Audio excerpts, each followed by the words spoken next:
The panic attack saved Derek Chen's life. Not in the poetic sense. In the literal, physics-defying, impossible sense that he would spend the next 6 months trying to rationalize and failing every single time. It happened on the I-95 southbound. Thursday morning, 7:42 a.m. The kind of bumper-to-bumper hell that made grown men consider public transit. Derek was 3 cars back from the merge when the semi-truck jackknifed it. He saw it in his rear view first. The trailer swinging wide. The car behind him, a silver Honda, trying to brake but sliding on black ice that shouldn't have been there in October but was. The Honda was going to hit him. Simple physics. 35 miles per hour. 3,000 pounds. Derek's 10-year-old Civic wasn't going to survive it. His chest seized. The panic attack had been building for weeks. Ever since the layoffs at the tech firm. Ever since Sarah told him she needed space. Ever since his mother's test results came back with words like stage 3 and aggressive. Now it hit all at once. Derek couldn't breathe. His lungs locked. His vision tunneled. His hands gripped the steering wheel so hard his knuckles went white. And then he exhaled. One breath. Slow. Controlled. The way the therapist had taught him. 4 seconds out. But the world took longer. The Honda approaching in his mirror slowed to a crawl. Not stopped. Slowed. Like someone had turned down the speed dial on reality itself. He could see the driver's face frozen mid-scream. Could count the cracks in his own windshield spreading like lightning in slow motion. 3 seconds. That's how long it lasted. 3 seconds where Derek Chen existed in a pocket of time that moved at normal speed while everything else crawled. He jerked the steering wheel right. His Civic slid into the shoulder. The tires bit gravel. His body moved through the motion like swimming through honey, not because he was slow, but because he was the only thing moving at normal speed in a world gone sluggish. Then the breath ended. Time snapped back. The Honda slammed into the space where Derek's car had been 1 second earlier. Metal screamed. Glass exploded. The semi's trailer completed its swing and crushed the Honda against the guardrail. Derek sat on the shoulder, engine still running, watching the wreckage pile up in his rearview mirror. His hands were shaking. His heart was hammering. And deep in his chest, something had fundamentally changed. He didn't go to work. Derek drove home on autopilot, his mind cycling through explanations that all sounded insane. Adrenaline. Hallucination. The brain did weird things under stress. Time dilation was a documented phenomenon. Except he'd moved his car. In real space. While everything else was moving in slow motion. His apartment in Silver Spring was exactly as he'd left it. Dishes in the sink. Laundry on the floor. The kind of bachelor decay that happened when you stopped caring about anything except getting through the day. Derek stood in the bathroom and stared at his reflection. 34 years old. Chinese American. Unremarkable. 5'9". Glasses. The kind of face people forgot 5 minutes after meeting him. Software engineer. Middle management. Adequate at everything, exceptional at nothing. And now, apparently, he could slow down time. Maybe. He needed to test it. Derek spent 20 minutes trying to recreate the panic attack. Tried holding his breath. Tried breathing fast. Tried breathing slow. Nothing happened. Then he remembered. It wasn't just the breath. It was the panic. The absolute certainty that he was about to die. The way his chest had locked up. The way his body had screamed for air and he'd forced himself to exhale slowly, controlled, against every instinct. Derek went to the kitchen and grabbed a knife. This was stupid. Dangerous. But he needed to know. He held his left hand over the counter, palm down. Raised the knife with his right. His heart started pounding. This was insane. He was going to hurt himself for... He brought the knife down. His body reacted before his brain caught up. Chest locked. Panic surged. And he exhaled. 4 seconds out. The knife slowed mid-swing. Not stopped. Just delayed. Moving through space like it was pushing through gelatin. Derek watched it descend in exquisite detail. Watched his hands start to pull away at normal speed while the knife still hung in the air. 3 seconds later, time snapped back. The knife hit the counter 6 inches from where his hand had been. Derek dropped it. His hands were shaking worse than before. His breathing came in ragged gasps. But he knew. It was real. Over the next 3 days, Derek mapped the rules. The trigger was specific, a genuine panic response followed by a controlled exhale. He couldn't fake it. His body knew the difference between real fear and manufactured anxiety. The panic had to be authentic, life-threatening, visceral, the kind that made his nervous system scream. The duration was fixed, exactly 3 seconds from the moment his breath left his lungs to the moment it ended. He timed it with his phone's stopwatch. 3 seconds every time. Not 2.8. Not 3.2. 3. The cooldown was brutal. His body needed at least 2 hours between uses. If he tried to trigger it again too soon, nothing happened. He'd learned that the hard way, deliberately scaring himself into a panic attack and finding the ability dormant. His chest had hurt for an hour afterward. The effect was local. Objects within about 15 feet of him slowed down. Beyond that, the world moved normally. He tested it by having his laptop play a video across the room while triggering the ability. The video had stuttered but not stopped. And the cost was cumulative. Each use left him drained. Not physically tired. Something deeper. Like he was spending a currency he couldn't see and didn't understand. After 3 uses in one day, he'd slept for 14 hours straight. Derek spent that time in his apartment, testing, learning, trying to understand what he'd become. He didn't tell anyone. Who would believe him? The first time he used it deliberately was 2 weeks later. Derek was crossing Georgia Avenue when a taxi ran the red light. He saw it coming. Had maybe 1 second to react. His body knew what to do. Panic. Exhale. The taxi slowed. The world crawled.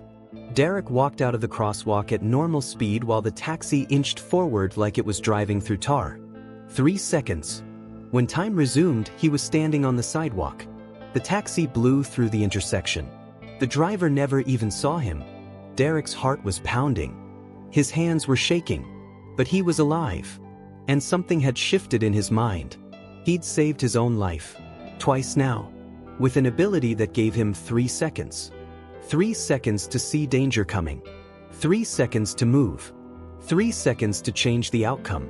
It wasn't much. But it was enough. The second time was accidental. Derek was at the metro station when he heard the scream. A woman on the platform. 20 feet away. She dropped her phone and it was sliding toward the track edge. She lunged for it. Lost her balance. Started to fall. The train was coming. Derek could hear it in the tunnel. Maybe 10 seconds out. He ran. He didn't think. Didn't plan. Just ran toward her and felt the panic surge because he knew he wouldn't make it in time. His chest locked. He exhaled. The world slowed. The woman hung in the air mid-fall, her body tilting forward in exquisite slow motion. The other commuters moved like statues. Derek sprinted at normal speed, grabbed her jacket, and pulled. 3 seconds. Time snapped back. The woman stumbled backward into Derek's arms. Her phone clattered onto the tracks. The train roared into the station 5 seconds later. She was crying, thanking him, asking how he'd moved so fast. Derek couldn't answer. He just nodded and walked away, his legs shaking, his chest burning with the cost of 2 triggers in 4 hours. But he'd saved her. With 3 seconds. The calls started 3 days later. Unknown number. Derek almost didn't answer. Derek Chin. Male voice. Professional. The kind of tone that made Derek's instinct scream danger. Who's asking? My name is Agent Robert Carver. FBI. I need to ask you some questions about an incident at the Greenbelt metro station. Derek's blood went cold. I don't know what you're talking about. We have you on camera, Mr. Chin. Station security. You moved faster than should be possible. Pulled a woman back from the tracks. We've reviewed the footage frame by frame. It doesn't make sense. Derek hung up. His hands were shaking. They knew. Somehow they knew. Which meant his apartment door opened. Derek spun around. 2 men in suits stood in his doorway. One of them was holding a badge. Mr. Chen, we need you to come with us. They took him to a building with no sign out front. Not FBI headquarters. Somewhere else. Somewhere off the books. The interview room was exactly what you'd expect. Gray walls, metal table, two-way mirror. Agent Carver sat across from Derek and laid out a manila folder. "I'm going to be direct," Carver said. "We know you're different. We've been tracking anomalies for 6 years. Unexplained phenomena. People who can do things they shouldn't be able to do. You're not the first." Derek's mouth was dry. "I don't know what you think you saw. We saw you move at approximately 4.2 times normal human speed for exactly 3 seconds. We've confirmed it through multiple camera angles. Frame-accurate timing. You're not on drugs. You don't have any cybernetic enhancements. So either you're something new or you're something we've been looking for." Carver opened the folder. Inside were photos, documents, files on other people.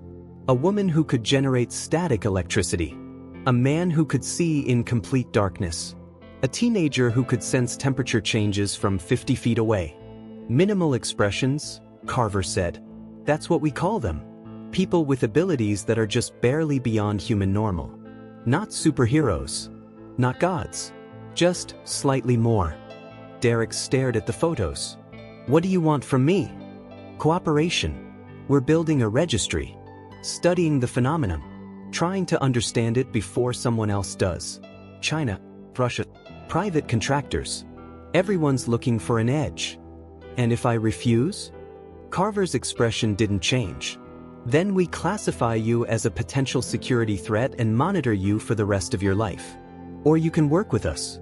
Help us understand what you are. Maybe even use your ability for something that matters." Derek thought about the woman on the platform. About the taxi.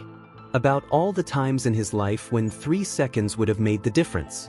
"What kind of work?" he asked. They called it the response unit. 12 people. All of them with minimal expressions. All of them recruited the same way Derek had been. There was Maya, who could hold her breath for 11 minutes. Thomas, who could generate enough body heat to melt ice with his bare hands. Rachel, who had perfect muscle memory.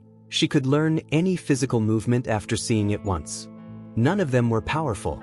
Not in the comic book sense.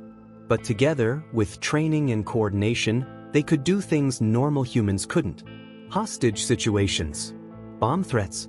High-risk rescues. The kind of work where 3 seconds mattered. Derek trained for 6 weeks. Learned to trigger the panic response on command. Learned to control his breathing even when his body was screaming. Learned to work with a team that depended on him. His first mission was a building collapse in Baltimore. 5 people trapped in a parking garage. The structure was unstable.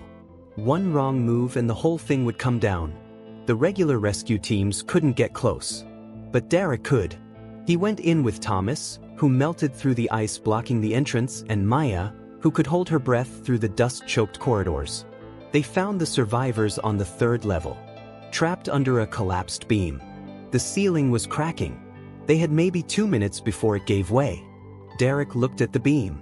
Looked at the survivors. Looked at Maya and Thomas. "Get ready to pull them out," he said. He positioned himself under the beam. This was insane. He was a software engineer. He'd never lifted more than 50 pounds in his life. But he had 3 seconds. Derek grabbed the beam and let the panic come. Real panic. Genuine fear. Because if he screwed this up, they all died. He exhaled. The world slowed. The beam didn't get lighter. He wasn't stronger. But he had 3 seconds where he was moving at normal speed and everything else, including physics, was delayed. He pulled. Threw his whole body into it. Felt his muscles scream. Felt something in his back pop. The beam shifted. 6 inches. Just enough. 3 seconds ended. Time snapped back. Maya and Thomas dragged the survivors clear. The ceiling collapsed 10 seconds later. They made it out with 30 seconds to spare. Derek collapsed in the ambulance afterward. His back was screaming. His chest felt like someone had driven a spike through it. He triggered the ability 4 times in 2 hours. But they'd saved 5 people. With 3 seconds. The work became his life. Over the next 6 months, Derek ran 32 missions. Saved 47 lives. Lost 3. The losses haunted him more than the wins. A car accident where 3 seconds wasn't enough. A fire where the smoke was too thick. A shooting where the gunman fired before Derek could reach him. 3 seconds. It sounded like a lot until you were watching someone die and realizing you needed 4. The team became his family. Maya, Thomas, Rachel, the others. They understood what it meant to be minimal, to have power that was just barely enough, to live in the gap between normal and superhuman. Sarah called him once, asked if they could talk. Derek told her he was busy. His mother's condition worsened. He visited when he could. She asked what he was doing with his life. He told her he was helping people. She smiled and said she was proud. She died 3 weeks later. Derek was on a mission in Philadelphia. He got the call during the debrief. By the time he made it back to Silver Spring, she'd been gone for 8 hours. He sat in her empty hospital room and wondered if 3 seconds would have been enough to say goodbye. The call came at 3 a.m. on a Tuesday. Agent Carver, voice tight. We have a situation. Embassy hostage crisis. Arlington. 12 gunmen. 43 hostages. Local police are locked down. They're asking for a plane and $10 million. We have a 90-minute window before they start executing people. Derek was already getting dressed. Who else is coming? Everyone. This is it. The big one. Everything we've trained for. The team assembled in 20 minutes. Full tactical gear. The works. Derek had done this before, but never at this scale. The plan was simple. Maya and Thomas would create a distraction at the front entrance. Rachel would disable the security systems. Derek would go in through the service entrance and neutralize the gunmen before they could react. Neutralize. That was the word they used. Professional. Derek had never killed anyone. 3 seconds wasn't enough time to disarm someone. Wasn't enough time to negotiate. It was enough time to get close. To act. To end a threat before it ended you. He trained for this. Run simulations. Told himself he could do it if he had to. Now he had to. The embassy was a 4-story building in downtown Arlington. Elegant. Historic. Surrounded by police barricades and news vans. Derek went in through the kitchen. Service entrance. No guards. The gunmen were focused on the main floors where the hostages were being held. He moved through the corridors slowly, listening. He could hear voices above him. Shouting. Crying. The metallic click of weapons being checked. His heart was pounding. This was different from the rescue missions. This wasn't saving people from accidents or natural disasters. This was combat. This was war at close range. Derek reached the stairwell. Heard footsteps above him. Heavy boots. 2 men. Maybe 3. He waited. The first gunman came around the corner. Middle Eastern features. Assault rifle. His eyes went wide when he saw Derek. Derek didn't think. Panic. Exhale. The world slowed. The gunman's rifle was rising. His finger was squeezing the trigger. Derek had 3 seconds. He closed the distance. 5 steps. The gunman moved in slow motion, his body turning to track Derek's movement, but too slow, too late. Derek grabbed the rifle, twisted it, felt the satisfying crunch as the gunman's finger broke in the trigger guard. 2 seconds left. Derek drove his knee into the man's stomach, felt ribs crack, grabbed the back of his head and slammed it into the concrete wall. 1 second. The second gunman was coming around the corner. Derek grabbed the first man's rifle and swung it like a bat. Connected with the second gunman's jaw. Bone shattered. Blood sprayed. 3 seconds ended. Time snapped back. Both gunmen collapsed. Derek stood over them, breathing hard, his hands shaking. He just killed 2 men. Maybe. He didn't check. Didn't have time. There were more above him. Derek kept moving. The mission lasted 43 minutes. The team neutralized all 12 gunmen. Freed 41 hostages. Lost 2 in the initial exchange of gunfire before Derek could reach them. When it was over, Derek sat in the back of an ambulance and stared at his hands. They were covered in blood. Not his. The Agent Carver approached. Looked tired. Looked old. You did good, he said. Derek didn't respond. You saved 39 people tonight. Those 2 you lost, that wasn't on you. They were dead before we even arrived. I killed 4 men, Derek said quietly. You stopped 4 terrorists. With 3 seconds. Carver was quiet for a long moment. Then he sat down next to Derek. I know what you're feeling. I've been there. The agency, the government, we talk about these things like they're clean, necessary. But they're not. They're messy and complicated, and they stay with you. Forever. Derek looked at him. Then why do it? Because 3 seconds matters. Because those 39 people are going home to their families tonight. Because the alternative is letting evil people do evil things.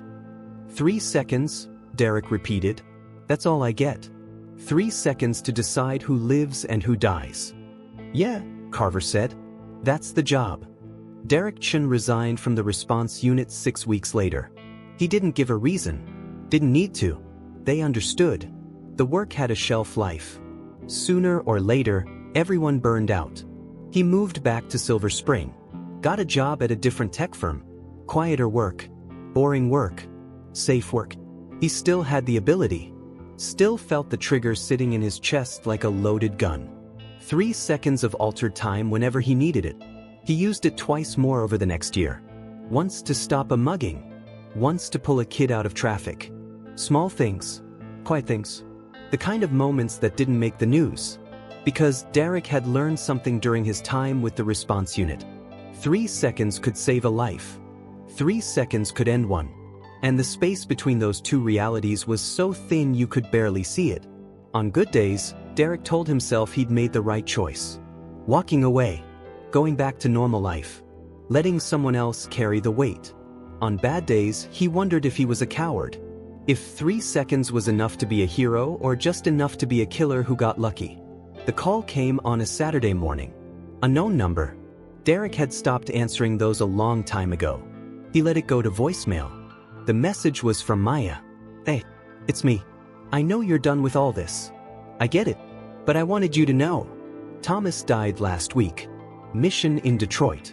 He pushed too hard. Used his ability 11 times in 3 hours. His heart gave out. There was a long pause on the recording. Derek could hear her breathing. Could hear her trying to hold it together. The funeral's Tuesday. Thought you'd want to know. No pressure. I thought you'd want to know. The message ended. Derek sat in his apartment and stared at his phone. Thomas was dead. Thomas, who could melt ice with his bare hands. Who'd saved 17 people in the Baltimore parking garage. Who'd told jokes during the worst moments to keep everyone's spirits up. Dead at 36. Because 3 seconds wasn't enough. Because minimal abilities had maximum costs. Because being slightly more than human still meant being breakable. Derek went to the funeral. Saw the team. Saw Carver. Saw the families of the people they'd saved standing in the back, paying their respects to a man they'd never met. After the service, Maya found him. You coming back? She asked. No. But you were smart to get out. The rest of us, we can't stop. It's like an addiction. Knowing we can help. Knowing 3 seconds or 11 minutes or perfect muscle memory might be the difference. We can't walk away from that. Derek looked at her. Really looked. She'd aged 10 years in the 6 months since he'd left. You should quit too, he said. I can't. If I stop, someone dies who didn't have to. And I don't know how to live with that. Derek wanted to tell her that staying meant dying like Thomas. That the cost was too high. That minimal abilities weren't worth burning out for. But he didn't. Because he understood. 3 seconds had been enough to save his life on the I-95. 3 seconds had been enough to pull a woman back from the train tracks. 3 seconds had been enough to free 5 people from a collapsed building. And 3 seconds would never be enough for all the people he didn't save. That was the real cost. Not the physical drain. Not the danger. Not even the violence. The cost was knowing you could have helped. And choosing not to. Derek Chen is 41 now. 7 years since the ability manifested. 7 years since that moment on the highway when a panic attack bent the laws of physics for 3 seconds. He still has it. Tests it once a month just to make sure. The ability hasn't faded. Hasn't grown. Still exactly 3 seconds. Still triggered by genuine panic and a controlled exhale. He's never told anyone else about it. Sarah married someone else. His mother is buried in a cemetery he visits twice a year. The response unit still operates somewhere in the shadows, still recruiting minimal expressions, still running missions that save lives in 3-second increments. Derek works a normal job, lives in a normal apartment, dates occasionally, exercises regularly, sees a therapist every other week.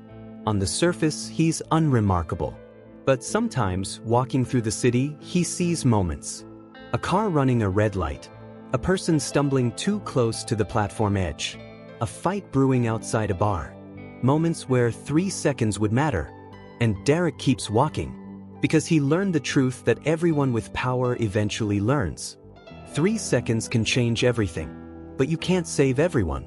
And trying to do both will kill you faster than any bullet. So he lives with the weight. The weight of knowing he could help. The weight of choosing not to. The weight of 3 seconds that stretch like eternity when you're inside them and vanish like smoke when they're gone. Derek Chen can slow down time with his breath, but only for 3 seconds. And sometimes, that's just enough to realize how much 3 seconds can cost.